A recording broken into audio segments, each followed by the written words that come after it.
biggest stress for you? कभी आपको stress हुआ है, और अगर हुआ है तो सबसे बड़ा stress आपके लिए क्या रहा है? Well, I would be a big liar if I say I'm always stressful. Yeah.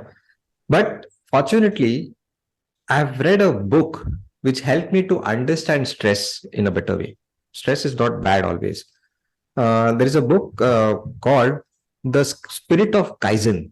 Kaizen is a Japanese Yes. word, Spirit of Kaizen. And that just blew my mind and opened my eye towards the concept called stress. So the stress concept is a recent development in psychotherapy. Okay. Originally, stress is nothing but fear. Yes. See, you don't see stress in other animals and birds, but there are fear. Animals get fearful. Birds get fear. So what happens is when a bird gets fearful, what it does it just flies away, right? When a baby monkey gets fear, it just goes and hug his mother, just clench his mother. Okay, a deer when it's fearful, it just jumps and runs away. But a human being, when he is fearful, or we say so-called stress, we go in isolation. We lock ourselves. We stay away from people. And that is dangerous. Don't be alone when you're under stress. Go and share your vulnerability. Yeah. Share your pain with your mother, with your parents, with your siblings, with your friends, whoever. But don't go in isolation, because that is unnatural. But the problem is, Yeah. it is easy to preach. It is difficult to follow what you said. Because when somebody is disturbed or broken or totally shattered, yes, isolation is one thing what we all look for. Maybe just to relieve ourselves, or to spend some time with one own self, or to figure out the ways how to cope up with this stress. Isn't it, Amrut? Yeah, agreed. I can't resist sharing my experience. So let me share what happened. When I left my stock market job, I had a lot of savings. So I started a new startup. It did not work well. Tried a second startup, that too failed. I tried a third startup, that also failed. So three failed startups on my LinkedIn profile and one failed relationship on my Facebook profile. I went into chronic depression, and things became so bad. I was depression for almost 1.5 months. I was just living on one cup of tea and two biscuits, no lunch, no dinners, because Oh God. depression has a direct attack on your appetite. I was reduced to Yes. skeleton. I was not looking myself into the mirror for weeks and months. And things became so bad one day, Richa, that I decided I'll not see the next day's rising sun. It was 8 o'clock in the evening. I was all alone at home, sitting in the living room on the sofa, and I got up to get the things which are required to hang myself. And I walked 3 steps, one, two, three, और घर के light चले गए.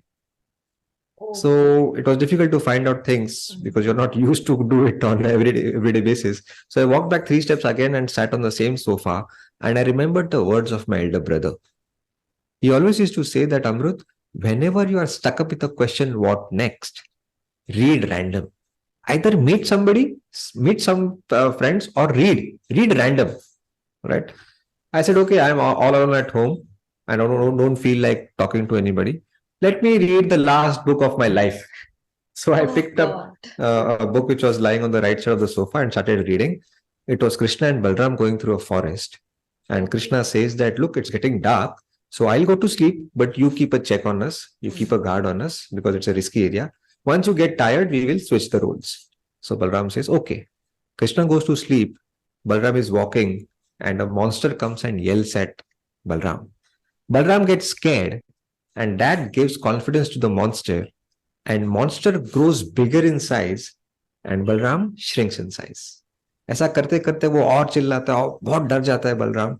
He shrinks, the monster gets bigger and bigger. To such an extent, Balram is so scared, he screams Krishna and faints down on the ground. Krishna mistook that my elder brother has called my name, that it is your turn and I'm now resting, my job, my duty is done. So Krishna starts walking.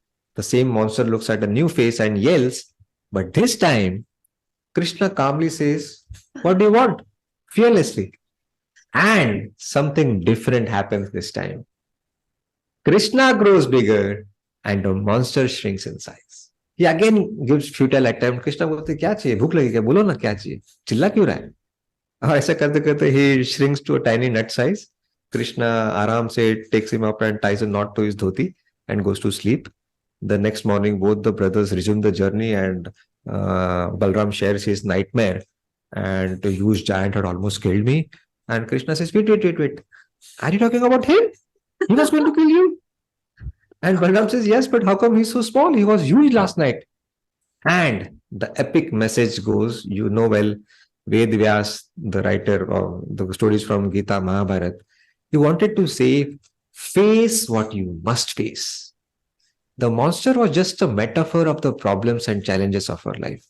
If we don't try to face them, try to avoid, escape, that problem will become bigger than you, and that problem will gain control over you, like that giant monster gained control over Balram. But if you face what you must face, you become bigger than the problem and you gain control over it, exactly the way Krishna did. And that Wow. bad, ugly thought of self sabotage never came back in my mind. Wow. It was there for one full minute, I thanks to a book understand. that saved my life. I And also thanks to understand. Maharashtra, Electricity Board. उस दिन अगर light नहीं जाते तो you would have invited some other guest today.